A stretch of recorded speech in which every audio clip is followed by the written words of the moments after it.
Olá, queridos sangues azuis! Eu de novo aqui com a Ana Paula Henkel, especialista em jeanswear, idealizadora do curso de extensão em jeanswear da Unidade, em Rio do Sul, aqui em Santa Catarina. E a gente queria bater um papinho para levar informações para você. Baseando em tudo que a gente conversou, que a gente viveu, que a gente trocou de experiência, a gente queria conversar com vocês a respeito da importância de um profissional de jeanswear, principalmente do estilista e do designer, conhecer toda a cadeia, toda essa engrenagem que move esse universo dele, conhecer toda a cadeia produtiva, trocar informações e como que o conhecimento é importante para que se faça um produto muito acertado, um comercial acertado, né? Enfim, um produto muito viável e sem margem de erros, né, Ana? É isso aí. Quanto mais a gente conhece, mais fácil de acertar o que o teu cliente quer. Que essa é a base toda, né, Julia? Essa é a base toda. Começando pela matéria-prima, que é o tecido. Então, quem pode te dar essas informações é a própria tecelagem. É verdade. Então, a gente precisa de muito dessa informação, das construções dos tecidos. A gente tem que entender bem dos tingimentos, como eles foram tingidos, né? É composição. Geral, tem tecelagens que tem um nome para cada tingimento. Isso é bem importante, né? Conhecer qual é esse tingimento, até para poder, com a lavanderia, achar as melhores soluções, né? Exatamente, e essas informações você só consegue com esse estreitamento de relação com a tecelagem e, na verdade, também insertar ali a curiosidade em você, né? Se aparece um tingimento Special Dye, Deep Blue, Double Blue, questiona a sua tecelagem. Eu já falei disso num dos primeiros vídeos do canal, então, mas tem que questionar, porque essa é uma informação importante para você que deve ser levada adiante. Essa importância toda, até na escolha, na hora de o tecido certo, para a modelagem certa. Na costura, na né, costura, gente? Na costura, no modelo que você quer fazer, né? Então, se você fazer uma calça 100% algodão, uma calça solta, um 100% algodão, né? Não trabalhar com tecidos com muito power, se você quer um tipo de modelagem específica. Então, tudo depende do teu público-alvo e de que maneira, quem é a tua persona da tua marca, né? Exatamente. Como é que saber para quem que você está confeccionando e para quem que você quer vender. E tudo isso, né, Ana, se isso não acontece, o erro aparece na lavanderia. Acaba sobrando sempre na lavanderia.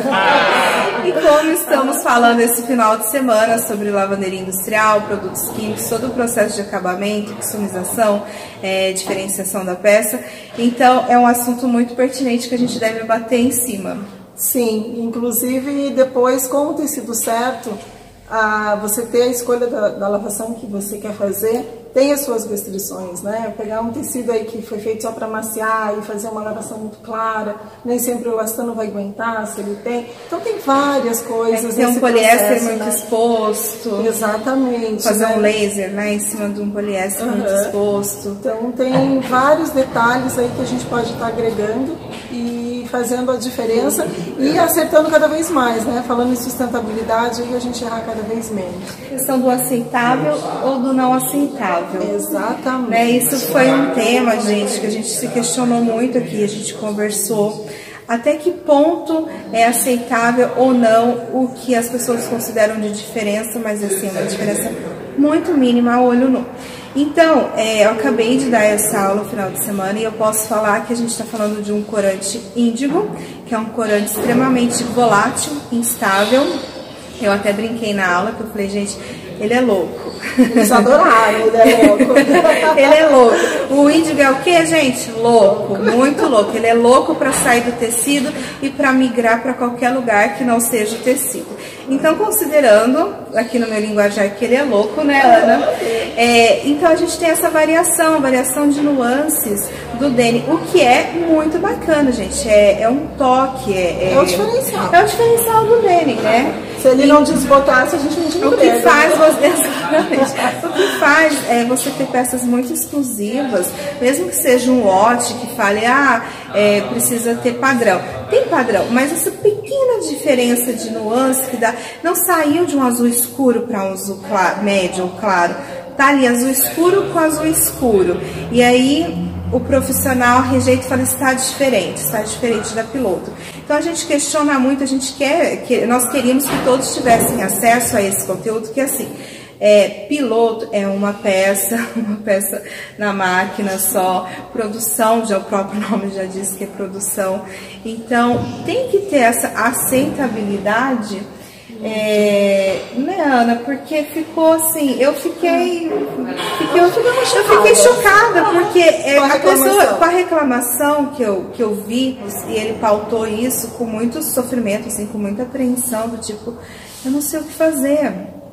E não é um problema dele, né? A pessoa tem que considerar que talvez a peça piloto que ela fez foi de um corte de 1,5 m que mandaram para ela, e o tecido que foi comprado para a produção já são rolos, então pode ser outra batida, pode ser outro lote.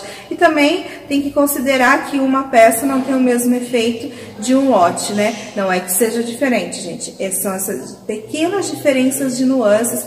Então eu fiquei muito horrorizada mesmo, porque isso mostra que a pessoa não tem conhecimento da matéria-prima que ela está trabalhando, que é o índigo. E eu volto a dizer, né, Ana, que o índigo é um corante muito louco.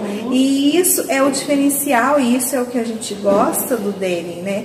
Então, a gente quem fez o curso ali, já viu nas tecelagens, eles explicaram todo o processo de como as fibras, né, entram, fazem os mergulhos todos, né, até chegar na oxida. E são vários banhos. E eles mesmo falaram que dependendo da temperatura, tem várias coisas que podem alterar, mas não a ponto de dar uma diferença gigante. Não é um defeito. Não é um defeito. Né? Mas está bem longe de ser um defeito. Muito longe. Então, a gente da cadeia, nós da cadeia, temos que entender o que é o limite aceitável, para que as lavanderias também possam fazer um trabalho bacana. Né? Para que o trabalho desenrole, né? Porque fica um negócio meio preso ali na produção. Fica truncado, aí o cliente reclama que não tem lote para vender, a lavanderia reclama que o lote está parado lá. E enfim, o negócio não fica bom para ninguém. Ao meu ver, agora ministrando essa aula, eu fico um pouco horrorizada, porque isso é uma falta de conhecimento do profissional. Sim, hoje... Não relevar isso. E aí, como que isso pode resolver? Com conhecimento, gente. Então, pode ser que a tecelagem, imagina se ela virar e falar assim, olha, esse é um tecido, comunique também, ele pode dar uma pequena variação, porque eles mesmos falam, né? Que pode ter essa pequena variação. Por isso que existe lote, gente. Lote existe para rastrear a peça de acordo com aquela produção, senão não precisaria ter lote, né? Então, eu acho importante a gente ressaltar isso, né?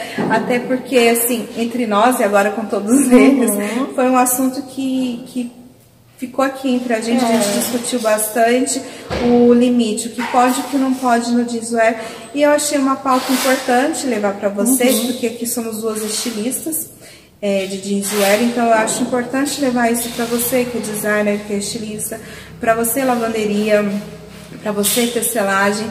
Eu acho importante levar isso porque é uma discussão que geralmente acontece entre quatro paredes, né? Verdade. Só fica ali, não é uma fofoquinha, mas fica ali questionando, é um assuntinho que a gente aborda ali. E por que não trazer esse universo tão desmistificado para vocês aqui do jeanswear? E o mais importante, que muitas vezes fica aos nossos olhos. E o consumidor final não vai reconhecer. Não vai reconhecer, porque tem que considerar que tava bonito. O que é vendável é a peça final. Ele não vai falar assim, olha, você está com uma pequena diferença de nuance. Isso é aos nossos olhos.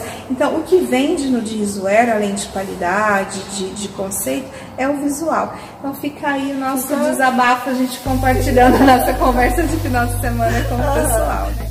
E um beijo para vocês, sangue azuis, e a gente se vê nos próximos vídeos.